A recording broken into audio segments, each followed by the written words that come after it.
అత్యవసర సమయంలో రోగుల ప్రాణాలను కాపాడటంలో వైద్యుడి పాత్ర ఎంత ముఖ్యమో మెరుగైన చికిత్స కోసం సకాలంలో ఆసుపత్రికి తరలించడంలో అంబులెన్స్ సేవలు అంతే ప్రధానం. కొన్ని సందర్భాల్లో రోగులను సకాలంలో ఆసుపత్రికి చేర్చి ప్రాణాలు కాపాడుతున్న అంబులెన్స్ డ్రైవర్లు కూడా ఉన్నారు. అలాంటి ప్రైవేట్ అంబులెన్స్ డ్రైవర్లలో కొందరు అరాచకానికి తెగబడుతున్నారు. రోగి ప్రాణం పోయినా తమకు అవసరం లేదు, తమకు కావాల్సింది కాసులే అంటున్నారు. రోగి ఆరోగ్యం ఎంత క్రిటికల్గా ఉంటే అంత క్యాష్ గుంజుతున్నారు.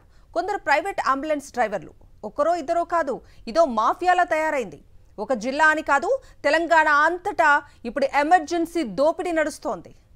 రోగులను కాపాడడంలో అంబులెన్స్ల సేవలు కీలకం.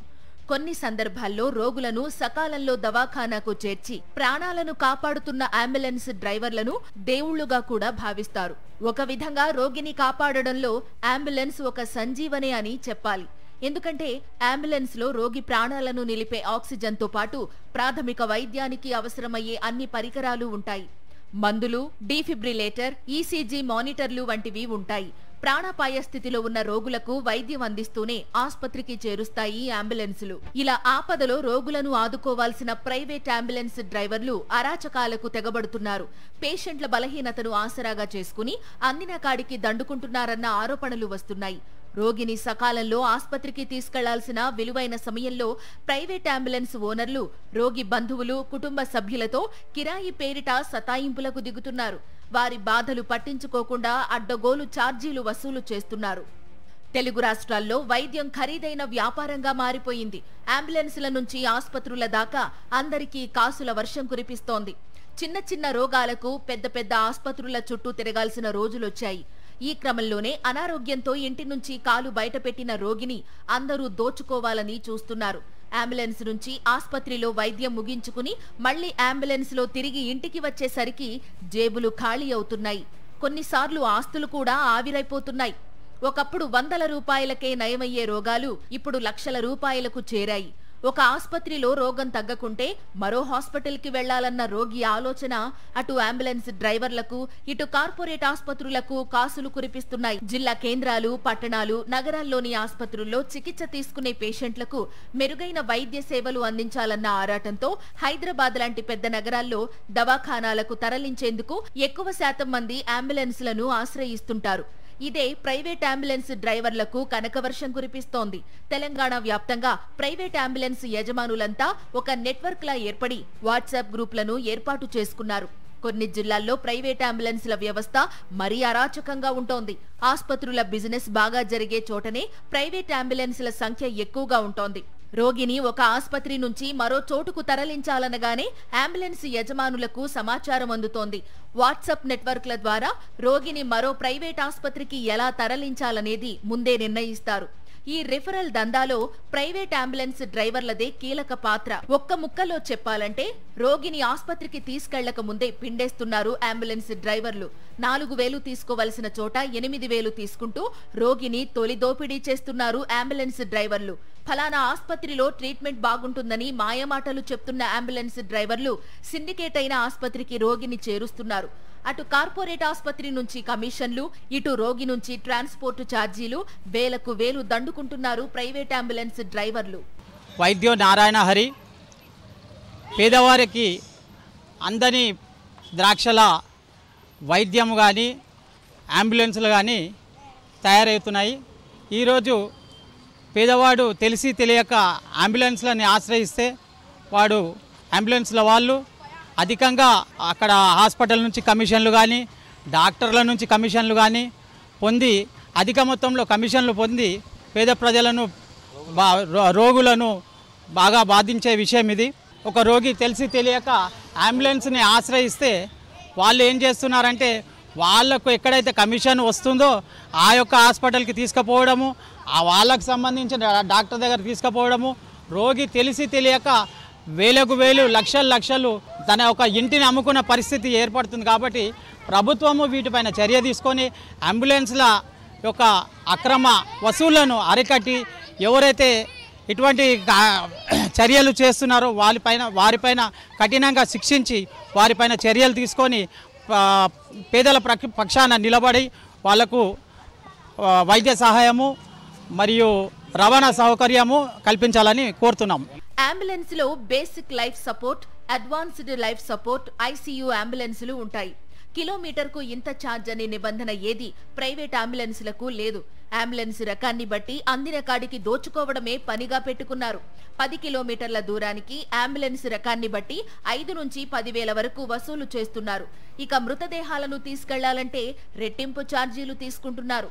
హైదరాబాద్ లో కార్పొరేట్ ఆసుపత్రుల దగ్గరే కాదు, గాంధీ, ఉస్మానియా లాంటి ప్రభుత్వ ఆసుపత్రుల దగ్గర ఉన్న అంబులెన్స్ డ్రైవర్లు యూనియన్ గా ఏర్పడి వేల రూపాయలను దోచుకుంటున్నారన్న ఆరోపణలున్నాయి. సీరియస్ గా ఉన్న పేషెంట్లను తీసుకెళ్లడానికి వేరే ప్రాంతం నుంచి అంబులెన్స్లను రానివ్వరు. చివరకు ప్రభుత్వ అంబులెన్స్ 108 వాహనాలను కూడా ప్రైవేట్ అంబులెన్స్ డ్రైవర్లు అడ్డుకుంటున్నారు. కొన్నిసార్లు 108 సిబ్బందిని బెదిరిస్తున్నారు.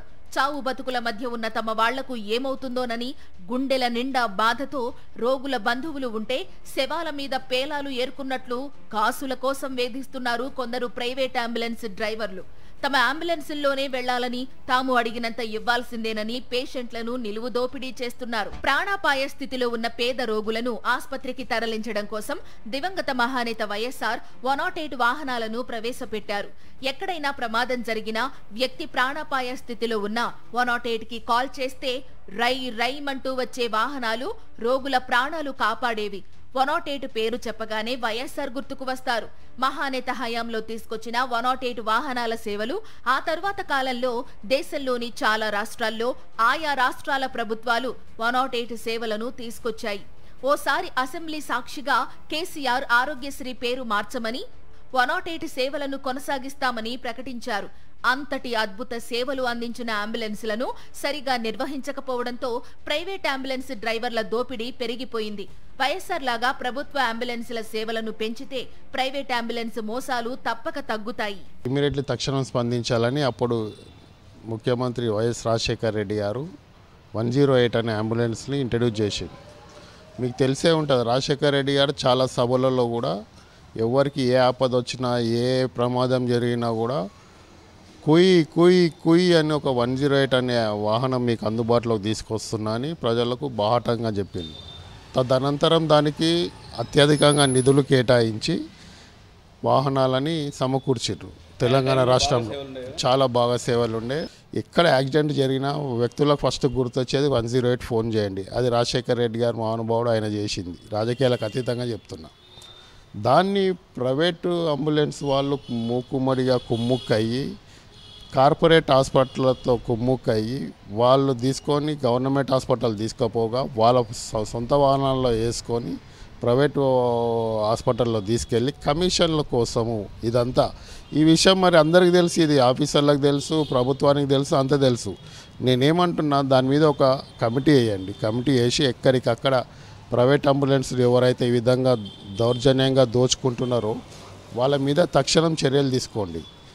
చర్యలు తీసుకుంటే అప్పుడు 108కు దాన్ని ఇంట్రడ్యూస్ చేసినందుకు దానికి ఒక సాధికారిత ఏర్పడుతుందని ఈ సందర్భంగా నేను చెప్పదలుచుకున్నాను.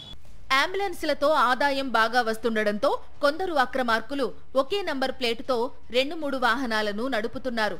కొన్ని అంబులెన్సుల్లో అవసరమైన ఆక్సిజన్, వైద్య పరికరాలు ఏమీ ఉండటం లేదు. కేవలం ఒక స్ట్రెచర్, రోగి తరపున ఉండే వ్యక్తి కూర్చునేందుకు మరో సీటు మాత్రమే ఉంటుంది. అంబులెన్సుల్లో అనేకం అరిగిపోయిన టైర్లు, కాలం చెల్లిన ఇంజన్లతో నడుపుతున్నారు. కనీస ఫిట్నెస్ కూడా లేని వాహనాలను అంబులెన్సులుగా మార్చి జోరుగా వ్యాపారం చేస్తున్నారు. అంబులెన్స్ డ్రైవర్ల దోపిడీని అరికట్టాలంటే ప్రభుత్వమే ఒక అంబులెన్స్ యాప్ను రూపొందించాలంటున్నారు కొందరు డ్రైవర్లు. ఓలా, ఊబర్ తరహాలో కిలోమీటర్కు కొంత ఛార్జీను ఫిక్స్ చేస్తే ఎమర్జెన్సీ టైంలో రోగులను మోసం చేసే అవకాశం తగ్గుతుందని చెప్తున్నారు 30 ఏళ్ల నుంచి అంబులెన్స్ను నడుపుతున్న శ్రీనివాస్ గుప్తా. 108 ఉన్నది, వాళ్ళు చాలా తక్కువ వెహికల్స్ ఉంటాయి కాబట్టి ప్రైవేట్ వెహికల్స్ కూడా ఈ యాప్ని ఇస్తే కొంతమంది ప్రాణాలు కాపాడతారు. వాళ్ళకి తోచింది వాళ్ళు ప్రైవేట్ వెహికల్స్ ఇవ్వచ్చు, వాళ్ళ జీవనోపాధి కలగవచ్చు. గవర్నమెంట్ కోరుకుంటున్న యాప్ ఇవ్వాలని ప్రైవేట్ వాళ్ళు కూడా కోరుకుంటున్నారు. ఒకటే యాప్ కావాలని కోరుకుంటున్నాం, అంతే. ఏదైతేనేం ప్రైవేట్ అంబులెన్స్లపై ఏ శాఖ పర్యవేక్షణ ఉండడం లేదన్న ఆరోపణలున్నాయి. ప్రైవేట్ అంబులెన్స్ల రిజిస్ట్రేషన్ వరకే రవాణా శాఖ పరిమితమవుతోంది. ఆ తరువాత అవి ఏ శాఖ పరిధిలోకి రావడం లేదు. ఇంకా చెప్పాలంటే అసలు ఏ శాఖ పరిధిలోకి వస్తాయో కూడా వైద్య శాఖ ఉన్నతాధికారులకు అవగాహన లేదు. ఈ నేపథ్యంలో ప్రైవేట్ అంబులెన్స్ల దందాపై ఎవరికి ఫిర్యాదు చేయాలో బాధితులకు తెలియడం లేదు. తమపై ఫిర్యాదులు చేసేవారు లేకపోవడం, ఏ శాఖ పరిధిలోకి కూడా రాకపోవడంతో ప్రైవేట్ అంబులెన్సుల దందా దర్జాగా నడుస్తోంది.